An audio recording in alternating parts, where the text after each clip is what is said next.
Okay, what's up? This video is in conjunction to my previous video that was in focus of these TLR tuned shocks for the Losi Mini B. Right, so they're quite different from the shocks that come with a Pro Roller, as explained before. Though this is just my continuation of feedback after using them quite some time. And I've got to say, they remained smooth, but I did run into some incidents that happened after about 2 weeks of using these shocks. One of my rear ones, actually, the bottom part, the bottom threads, right, that aluminum piece that is part of the shock there came unscrewed. I didn't notice it until my car was pulling one way down the straightaway, and I kept asking myself, well, what is this? You know, this could be a differential issue. Maybe I tightened the wheel nut too tight. Those of you that are familiar with the Mini B know what I'm talking about there.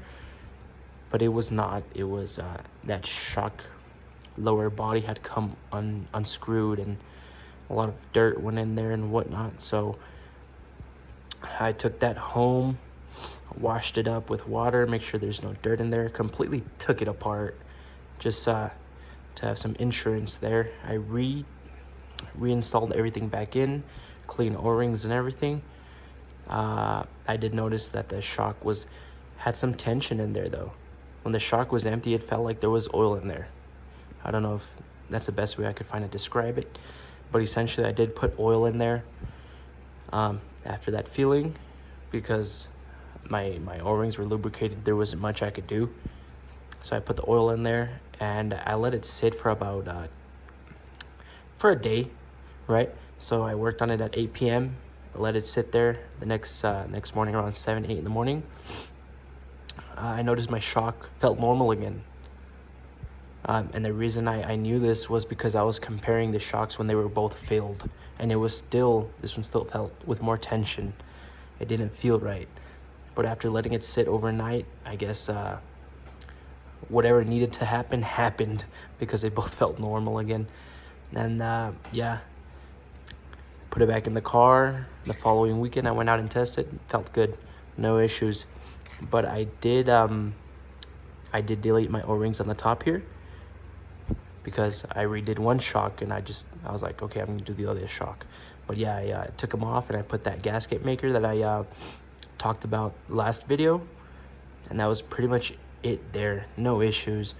I also went ahead and put some gasket maker on the bottom where it screws on.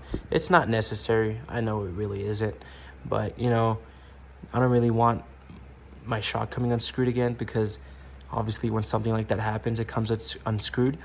Obviously it's you know, driver error that I didn't check my shocks before driving out there. But you know, if I could decrease the chances of that happening by putting some gasket maker in there, it'll increase the seal, along with give it some more tension so it won't come unscrewed. And you know, it feels smooth. I mean, you could even, I don't know if you can see that, but quite smooth. Everything's fine. Front ones still have my O-rings in there. Everything's stock in the front. I haven't opened them up ever since. I just kind of made sure they were all the way screwed on the bottom and on the top, just to avoid any circumstances there.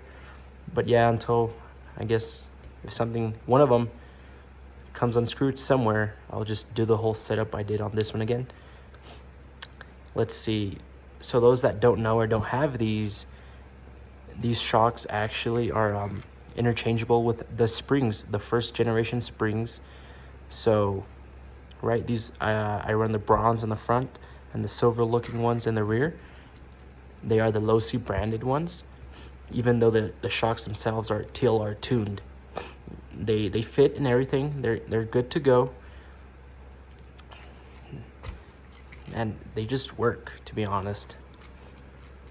So this is the stiffest setting, and this is still a rear spring, but they do sit like that though. That's one thing to consider. This is a rear spring. They will be sitting like this, but this is the softest spring possible. And the reason I'm doing that is because of the track conditions that I'm using my buggy at, having fun at. So since there is some loose dirt in there and the traction is not great, obviously you can see that it's real off-road and the stuff I'm on. These pin tires I found work best. I've tried the Pro line and a few others, but this is the setup I'm liking. With those springs, it provides excellent traction. I did run the stock black ones for a little bit, and they do feel good, but the track really has to be wet to loosen up that dirt and provide traction. Otherwise, I go back to my silver look and springs in the rear. That's pretty much it. I also, when that incident happened that I mentioned there, my other shock that was still good in the rear, I checked the bleeder valve, right? So I was essentially gonna bleed the other one, and you know, after pumping it for a couple, probably about 20 times without opening any, without opening the bleeder screw, the shock still had great seal. You know, usually on the 8th scale stuff, you pump it about 20 times and, you know, you see the shock expand real quickly, meaning that it's time to bleed them. But in this case, they were very good. You know, they hold their seal pretty nicely. You don't have to bleed them often, and they just look so sick. Here's a close-up there. My apologies for having such a dirty car, but they do look absolutely sick. They're very nice. So this is the update. If you guys want me to talk about anything else, I am running the IS XR on this setup here. I'm also trying it on my 8th scale vehicles. I'm liking it so far. Good radio, I like it. If you guys want a review on this, brand new remote just dropped. It's actually on sale as we speak for this month. It from retailing at $700, it's actually around $550 right now.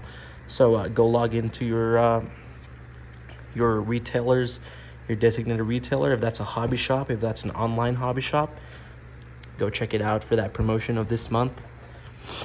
Yeah, see you guys next time. Let me know if you guys want any feedback on anything, and I'll be glad to talk about it.